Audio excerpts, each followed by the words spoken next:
Всем здравствуйте, с вами Эльвира из Америки.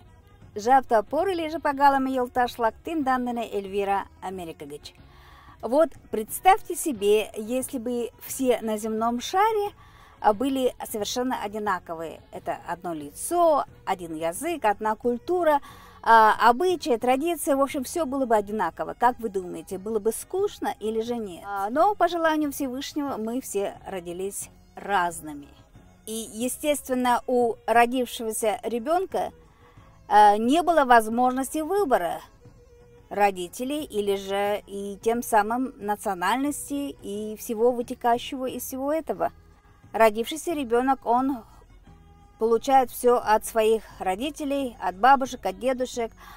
А говоря о тех, кто воспитывается в детских домах, они, конечно, получают все то, что им предлагает государство. И, говоря о себе, я родилась в семье Мари, где родители оба Мари были учителями, очень образованными, умными и, что важно, очень мудрыми людьми, которые вложили в меня очень глубоко вот это вот понятие о национальной самоидентичности, о марийском языке, об уважении к самой себе как Мари.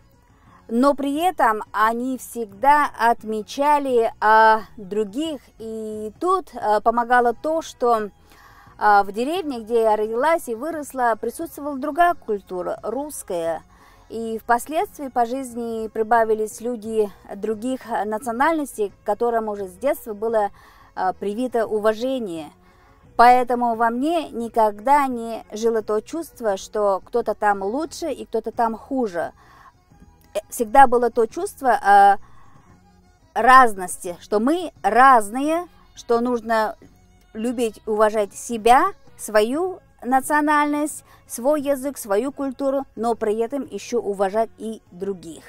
В первый же день знакомства со своим мужем я ему сказала, откуда я, какой национальности, какая у меня культура, какой у меня язык. И на второй день нашего знакомства он меня спросил, а какая я Мари, луговая или горная? Меня, конечно, это очень сильно удивило. И я его спросила, я говорю, вчера как долго сидел в интернете? Он мне говорит, ну, достаточно для того, чтобы изучить твою культуру. И он мне рассказал очень много, то, что он узнал о нашей религии языческой, о нашей культуре и о том кинофильме московского режиссера, который я когда-то начала смотреть и через 5 минут выключила. Естественно, за все это долгое время я приобщила его к нашей культуре, к нашей музыке, к нашей еде и к нашим танцам, к нашему языку. Он очень часто слышит, как я разговариваю на марийском языке со своими соотечественниками.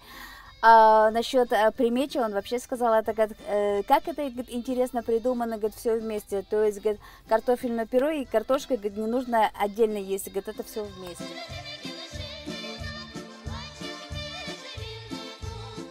И ему, в общем-то, понравилось. Так что он с удовольствием ест остальные наши национальные блюда, как, например, торкоголи. Торкоголи – это вареники с творогом.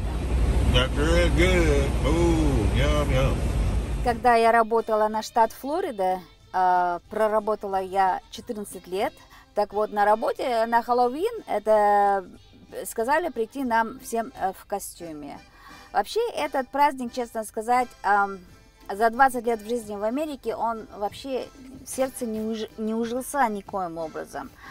И я долго думала, что же мне одеть, и в конце концов пришла я к идее тому, что я решила одеть свое национальное марийское платье на Хэллоуин.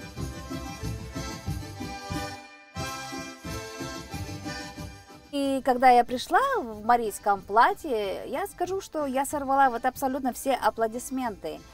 У меня спросили, и я объяснила все, откуда я, кто я по национальности, что означают эти вышивки. В телефоне даже вот включила свою национальную музыку и показала свои национальные эти танцевальные движения. И после работы мне пришлось идти в магазин. Мне не захотелось ехать сначала домой, переодеваться, потом снова в магазин. Я думаю, а сегодня Хэллоуин, давай-ка я лучше сразу же все за раз сделаю, поеду в магазин. И когда, знаете, я шла по магазину в этом в костюме, в платье своем, я скажу, что я шла как будто бы как по подиуму, потому что все обращали на меня внимание. И мне снова приходилось объяснять, вот откуда я, какое это платье.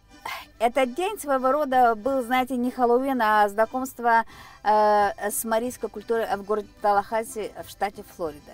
На следующий день, когда я пришла снова на работу, несколько человек ко мне подошли и сказали, что, говорит, мы вчера вечером после нашего рабочего дня, говорит, изучали, в общем, в интернете про Республику Мариэл, говорит, про твою культуру, в общем, про все, про все. Говорит, нам было очень интересно, и мы тебя еще раз благодарим за то, что ты нам, в общем, открыла что-то очень новое и интересное. О том, что я одевала национальное марийское платье на Хэллоуин, я рассказала одной нашей очень известной марийской эстрадной исполнительнице. И что мне не понравилось, это ее реакция. Это был истерический такой смех и вопрос, и как это восприняли. А вся ее реакция, знаете, говорила мне о том, что вот ее собственная самооценка, она как Мари, она на очень таком низком уровне. Следующий случай, я разговаривала из Мариэл на марийском языке со своей соотечественницей, и она меня спросила, говорит, твой муж американец, он, говорит, не сердится, что ты разговариваешь на марийском? Ну, в общем-то, знаете, этот случай тоже, в общем-то, дал мне знать о том, что у нас на самом деле очень низкая самооценка, и мы себя, в общем-то, не уважаем и не ценим, как Мари. А теперь, в общем-то, о самом главном.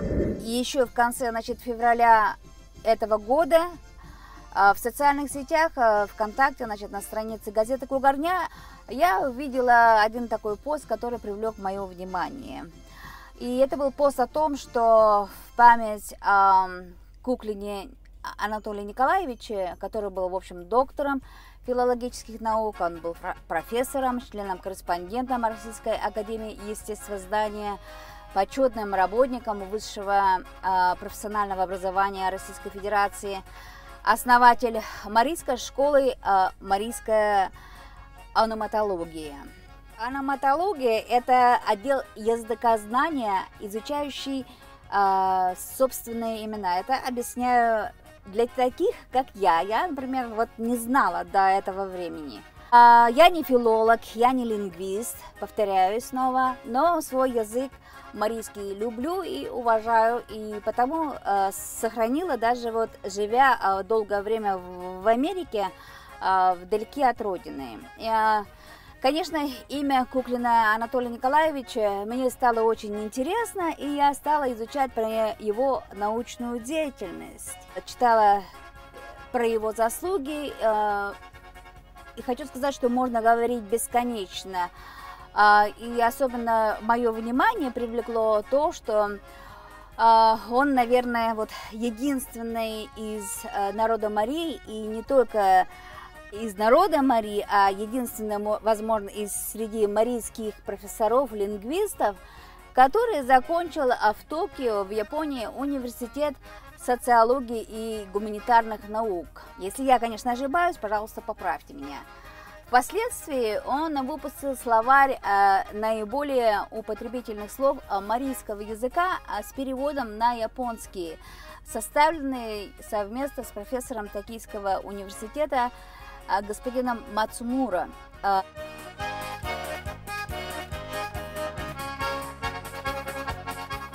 Очень впечатляющий, ну и кузетага едемедене кугышнашовал, и кузетага едемом аклашовал. То есть в конце, в общем, февраля этого года на малой родине этого великого нашего марийского лингвиста, филолога, который так много сделал именно в филологии марийского языка, в память о нем была повешена доска, где я, в общем-то, не увидела ни одного марийского слова. Икмут укейля Мариэл Мадена. Мария Айдема, марийский человек, Шошель Мариэлашта, родился в Мариэл. Мариэл Малан, марийскому языку, Шкенджану Шаклжан Пуэн, посвятил всего себя. И ик Мари мутом ты да шарнамаш оңаш ты пуртому огол. То есть ни одного марийского слова не было включено в эту доску. Но ик маняр мутшебет лешили, наверное, пуртаж. То есть можно было все-таки несколько слов написать на этой доске. Например, вот мутлан тау, кугишнена, аклевна, шарнена. То есть, к примеру, спасибо, гордимся, дорожим, помним. В общем, этого ничего не было. И это все о чем говорит, судить вам. Я, естественно, не смогла пройти мимо этого поста и оставила свой комментарий, который, в общем-то, гласит, что основатель научной школы «Марийская аноматология» Рушла Живозымы, а Мари Айдемылан, Мари профессорлан Марла Возыман Оглму, Иратвела Кушка Илен Шуна. Написано все это по-русски. Неужели профессору и основателю научной школы марийской аноматологии нельзя было вот именно написать на марийском языке, на его родном языке? Тут, конечно, пошли другие комментарии, и в основном люди поддерживали, значит, мои мысли. Ко всем к нам, в общем, комментариям присоединяется со своими мыслями Валентина Зелотова. В 90-е годы Валентина и я, мы жили в одном поселении Токтабеляк-Кужинежского района в республике Мариэл. И Валентина делала свою работу как медсестры и фельдшера. И иногда по моим звонкам со своей коллегой Галиной Александровной приходила, значит, лечить моих маленьких детей. И я скажу, что у меня претензий к их профессиональной деятельности вообще абсолютно нет. И как учитель музыки я учила сыновей у Валентины. И, естественно, тоже хочу отметить, что у мальчиков было очень хорошее домашнее воспитание, и это было видно. Вот. Это все хорошее и доброе, конечно, все в прошлом, но так или иначе я все равно сохранила это в своем сердце, в своей памяти, и это всегда будет вместе со мной. Напоминаю о том, что вся вот эта вот переписка, она в открытом доступе на странице газеты «Кугарня», и часть из них уже удалена самой Валентиной. Вот, я, естественно, представлю вам это для вашего чтения и просмотра, и выводы делать вам, мои дорогие друзья.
Но все-таки на некоторые моменты нашего разговора с Валентиной я хочу все-таки обратить внимание.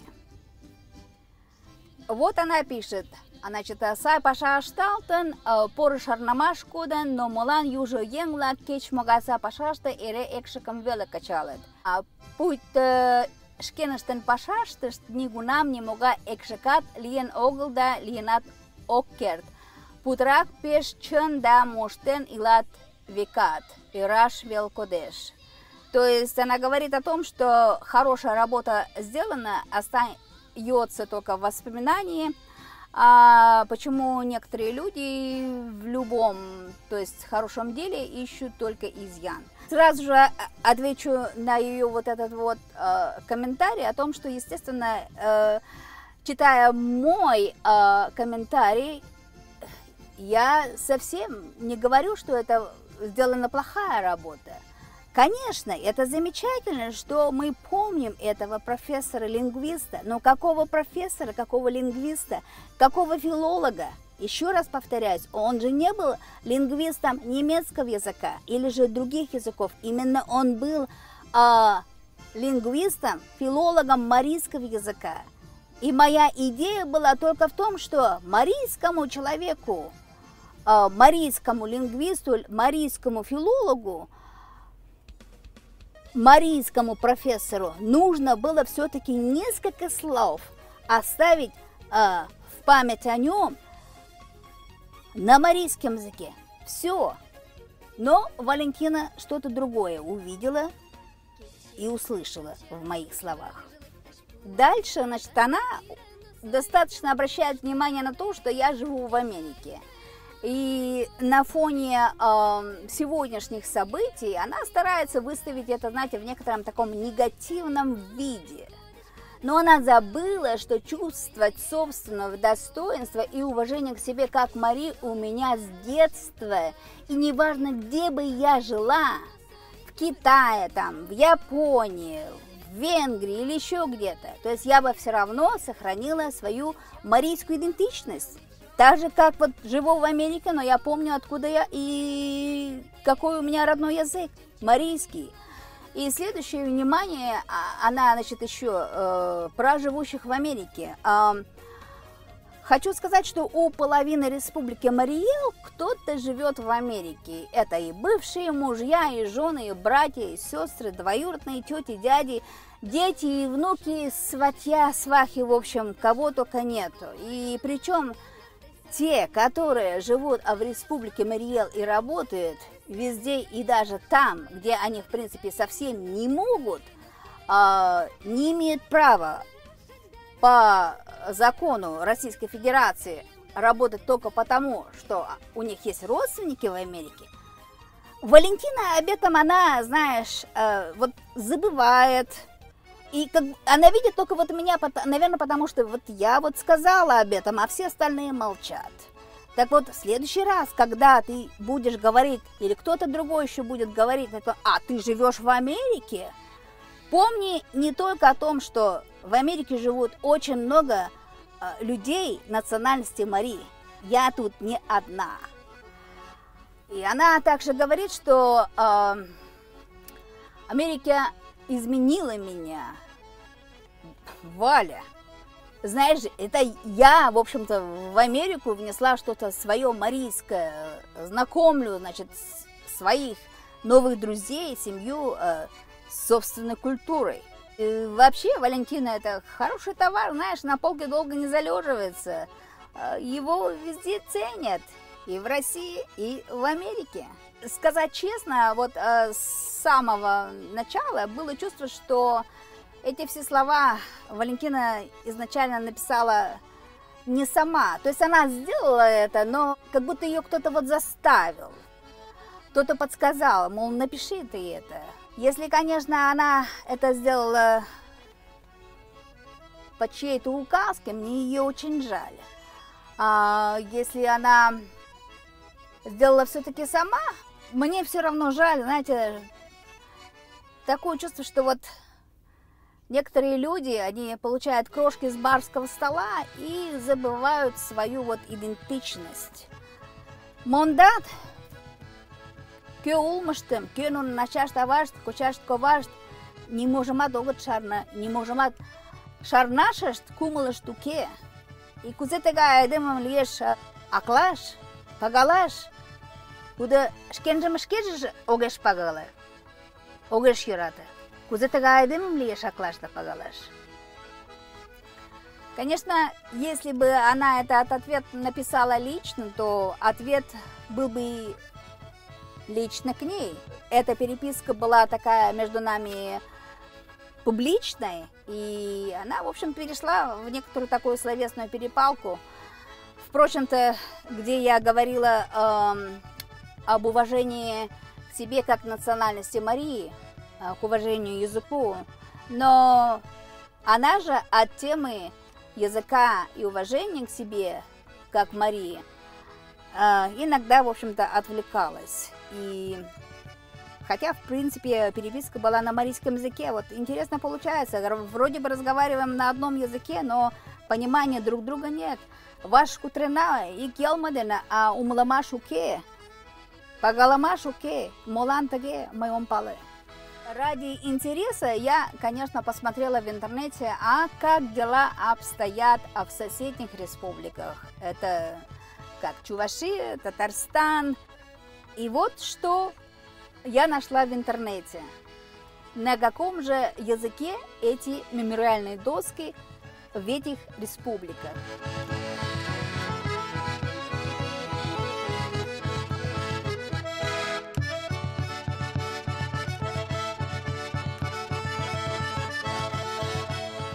Вывод напрашивается такой, что, похоже, зависело это от года, от финансирования, возможно, и от желания людей и родственников, как они дорожат памятью об этих ушедших известных людях. И, конечно, показывают свое уважение к человеку и тем самым уважение к себе. Всевышний, знаете, создал нас человеком, имеющим руки, ноги, уши, глаза, сердце, голову, и голова, она должна, в принципе, знаете, думать. Но у меня иногда такое чувство, что я, знаете, не с людьми, не с человеком вот разговариваю, а с какой-то вот одноклеточной амебой общаюсь. И у меня через 5 минут или даже раньше уже я прихожу к мнению, что мне не интересен этот человек. Что мне разговаривать с этим человеком, если он сам себя или сама себя не уважает как личность? Думаю, что мое это видео подходит для людей вообще любой национальности. Уважать себя нужно таким, каким тебя создал Всевышний. И уважать себя, ценя и сохраняя свой язык и свою культуру вне зависимости, где вы живете. Я благодарю всех за внимание, за просмотр. Оставляйте свои размышления, делитесь видео, нажимайте на знак с большим пальчиком, потому что вам понравилось это видео. И подписывайтесь на мой YouTube канал. А будьте здоровы и счастливы. С вами была Эльвира из Америки. Тау чаланда, он чумаланда, и шономаштам, и дали двозаж, кодаза, видео келшенган, кугу парня балам, тем далашида монда, видеом тага как шараза, кюмен YouTube каналышке шавозалтен огл, пожалуйста, возался, и Лиза Ташада Пиалан, тендандена, Лиен, Эльвира Америка, дочь.